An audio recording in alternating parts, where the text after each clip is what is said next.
Hello అందరికీ, ఇప్పుడు మనం మ్యాంగో ఫిష్ కర్రీ ఎలా చేసుకుందామో చూద్దాం. ముందుగా ఒక కడాయి తీసుకొని అందులో ఆయిల్ వేసుకోవాలి అండ్ జీలకర్ర వేసుకోవాలి, ఉల్లిపాయలు పచ్చిమిరపకాయలు వేసుకొని బాగా దగ్గరగా వేయించాలి. మ్యాంగో ఫిష్ కర్రీ మీరు కూడా ఇంట్లో ట్రై చేయండి, కొత్తగా ఉంటుంది అండ్ ఎక్కువ మసాలా లేకుండా చాలా సింపుల్ గా హెల్దీగా చేసుకొని తినొచ్చు. ఫిష్ అంటే ఇష్టం లేని వాళ్ళు కూడా మామిడికాయ తగిలిందంటే కంపల్సరిగా తింటారు. ఒక్కసారి ఇంట్లో ట్రై చేయండి. ఇలా దగ్గరకు అయిన తర్వాత మనం టమాటా జ్యూస్ వేసుకోవాలి. టమాటోస్ కొంచెం దగ్గర కట్ చేసుకొని మిక్సీ పట్టేసుకోవడమే. టమాటో జ్యూస్ యాడ్ చేసుకోవడం ఎందుకని అంటే ఇప్పుడు మామిడి ముక్కలు కూడా వేస్తాం కాబట్టి ఈ టమాటా ముక్కలు తగలకుండా తినడానికి బాగుంటుందని. మీరు కావాలి అనుకుంటే టమాటోస్ ని ముక్కలుగా కట్ చేసుకొని కూడా వేసుకోవచ్చు. కాకపోతే బాగా దగ్గరకు అయ్యి మెత్తగా ఉడికినంత వరకు ఉంచాలి. ఇలా జ్యూస్ అయితే సింపుల్ గా ఈజీగా ఉంటుందని చెప్పాను. మనం 1 టేబుల్ స్పూన్ కారం, 1 టేబుల్ స్పూన్ ఉప్పు వేసుకోవాలి. మీకు తగినంత వేసుకోండి. దీనితో పాటు మీ ఇంట్లో ఫిష్ మసాలా కూడా ఉంటే యాడ్ చేసుకోండి, లేదంటే అవసరం లేదు. అన్నిటిని వేసిన తర్వాత కొంచెం దగ్గరగా కలపాలి.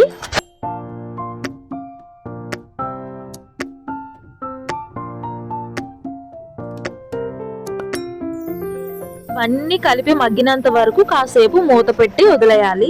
ఒక 2 మినిట్స్ ఉంచితే సరిపోతుంది. ఇప్పుడు మనం ఏం చేయాలంటే ఫిష్ ముక్కలు ఉంటాయి కదా, అవి వేసేసుకోవాలి.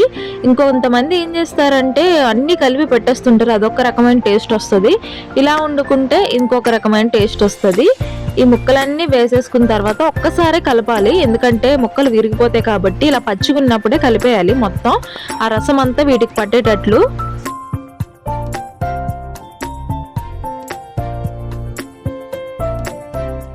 మొత్తం కలుపుకున్న తర్వాత ఒక్క 2-3 మినిట్స్ మూత పెట్టి వదిలేయండి.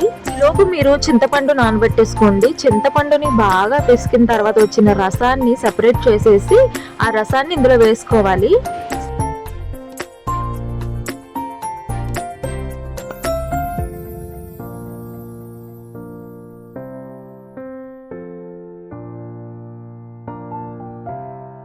కప్పు లేదా 2 కప్పులు వాటర్ తీసుకోండి. మీకు గ్రేవీ ఎక్కువ కావాలంటే వాటర్ ఎక్కువ వేసుకోవచ్చు.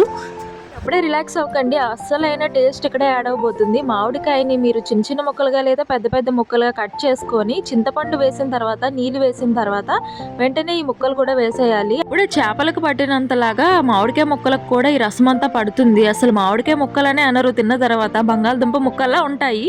లాస్ట్ లో మా దగ్గర ఉన్న ఫిష్ పౌడర్ యాడ్ చేసుకున్నాము, ఇంకొంచెం టేస్ట్ బాగా రావడానికి. మీ దగ్గర ఉంటే వాడండి, లేదనంటే స్కిప్ చేసేయచ్చు.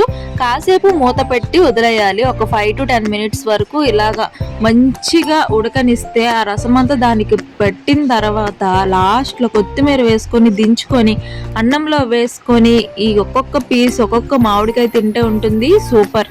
చాలా మంది చేపల కూరను ముందుగానే వండేసుకొని ఉంచుకుంటారు, అంటే రాత్రి తినాలి అంటే మధ్యాహ్నం ప్రిపేర్ చేసుకుంటారు, ఎందుకంటే ఎక్కువసేపు ఉంటే దాని టేస్ట్ ఇంకా పెరుగుతుందని చెప్పి. మీరు కూడా ఇలాంటి రెసిపీని ట్రై చేసి మీ ఇంట్లో వాళ్ళ దగ్గర మార్కులు కొట్టేయండి, అందరితో సూపర్ చెఫ్ అనిపించేసుకోండి. ఈ వీడియో నచ్చినట్లయితే లైక్ చేయండి. ఇలాంటి మరికొన్ని వీడియోస్ కోసం మన ఛానల్ ని సబ్స్క్రైబ్ చేయండి. నెక్స్ట్ రెసిపీ కోసం మీకు ఇష్టమైన వంట ఏంటో కామెంట్ చేయండి. అందరికీ వీడియో చూసినందుకు ధన్యవాదాలు.